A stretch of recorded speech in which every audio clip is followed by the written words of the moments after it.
All right, everyone. Well, shutting it down here. I was actually green at 10:30. I said I was shutting it down. I walked away. I came back, looked at the laptop, saw FRSX was about to break high a day. As soon as it broke, jumped in, 289, expecting immediate resolution, break over 295, 298, $3, 310, 320.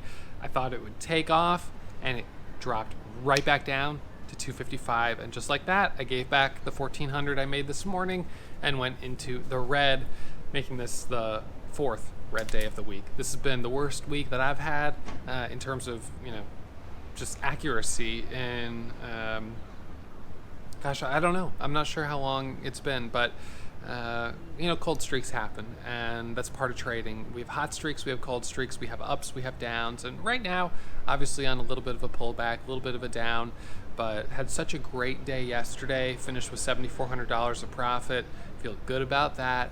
Yeah, I gave back a little today, but I'll be back at it on Monday morning, looking for momentum, and hopefully we start to see some action in the market.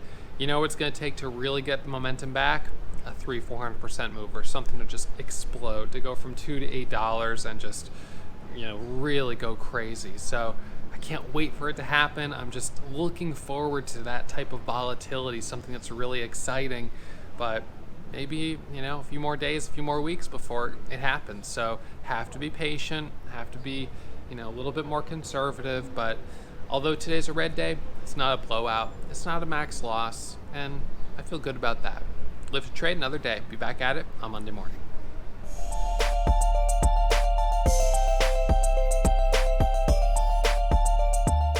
All right, everyone. So we're going to do our recap here today. This was a green day up until about a minute ago. Took a trade on FRSX for the break over $3, and we got this big false breakout right here. I got in as soon as it broke over high a day. I was looking for the high day break, jumped in, aggressive on share size. Really haven't seen a lot of times where we saw this type of setup where we broke through the highs and we didn't really open up. So I felt really confident that this was going to squeeze right through 310, 325 was my target.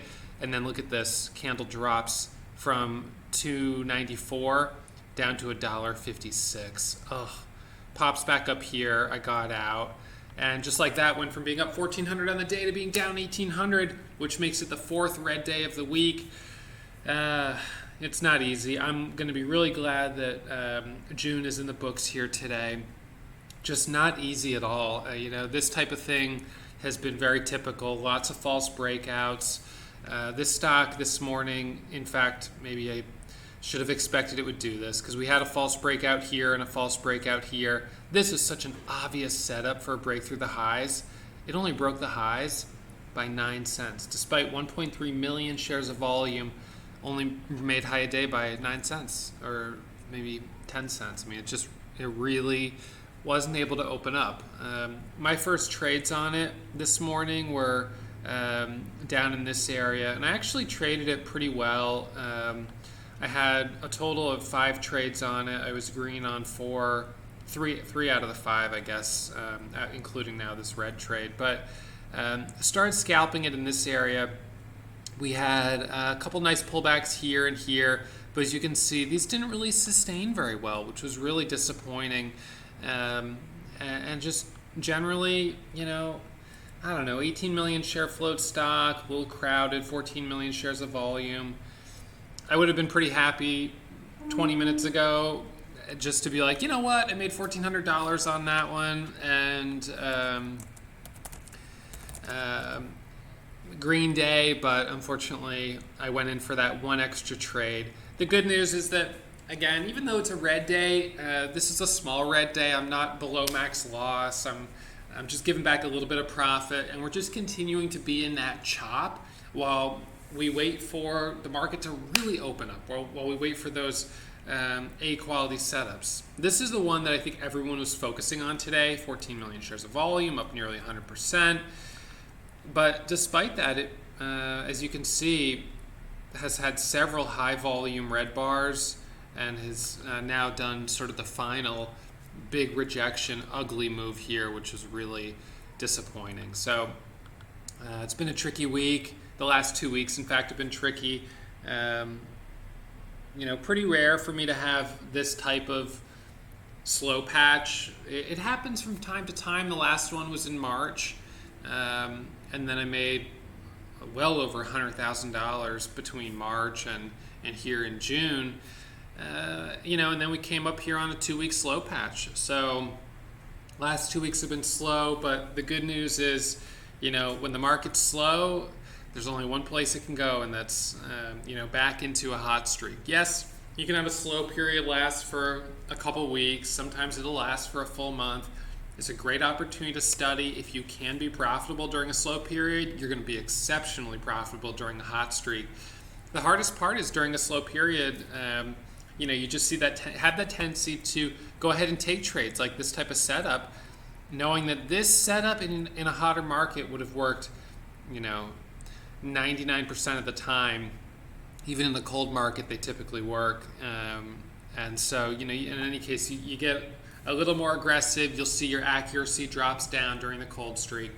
I've sometimes had traders ask me, Ross, why do you adjust share size between hot streaks and cold streaks? Why don't you just always trade with the same share size, knowing your daily average will just be consistent? And what I try to do is I try to bring down share size during cold streaks and then increase share size during hot streaks to minimize the losses and to maximize the profits. The challenge is that it's tricky sometimes to know when to adjust those levers of share size and max loss, and sometimes you don't make the right decision and you continue a cold streak on big share size, and then you finally bring it back down, and then a hot streak begins and you're trading with small size for the first couple days and you really minimize your opportunity. You don't maximize it. So I'm a little bummed out today that I went from being green on the day to being red, but I would trade that setup any day of the week, a break of over high a day on a stock up this much. I mean, it's a really good quality setup. It's just unfortunate that we're in a market where even those types of setups haven't been following through well. But I don't regret taking the trade. I would definitely take it again if I saw it again. And, being aggressive is how I turned $583 into $1 million. You don't do that without being aggressive. And it's the way I'm going to turn, the million into 2 million. I'm already more than 10% of the way there. So sitting at about $1.15 million of profits in this small account. $2 million is the next stop. So it'll happen. This week won't be a big contributor to it, but when the market does pick back up, I'm going to step up to the plate. I'm going to be aggressive, and hopefully we'll have a couple of really big green days during the next hot streak. We need a stock to just go crazy.